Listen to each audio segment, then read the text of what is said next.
I'm Timmy Mallett. I'm attempting to cycle around the coast of Britain, and one of the things that affects my ride is the weather.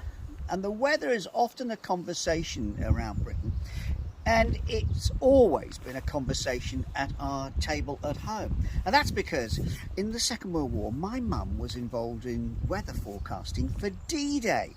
She worked for a cantankerous old Scot called James Skagg, and he was looking after making sure the weather forecasts are right. My mum was seconded to Supreme Headquarters, and her job was to pin up the weather forecast each day. Eisenhower would turn up and go, "Ah, Corporal, the weather!" And my mum would say, "Eisenhower's spoken." Anyway, come the crucial moment, Eisenhower's with his generals at Portsmouth, making the decision on whether to go ahead with D-Day. And my mum is given a pair of headphones to listen into the conversation. And the weather forecast is atrocious. It's going to be shocking weather.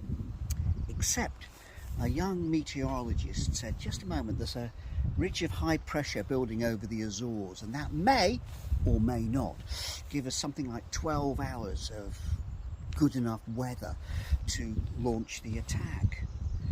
And Eisenhower went round the table and asked all his generals, "What do you think we should do?" And nobody wanted to commit.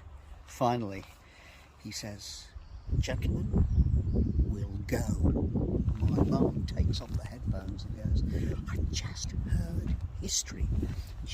And she went home that evening on her bike to stay with her sister and didn't tell her that D-Day was about to be launched. All that from looking at the weather on my bike ride.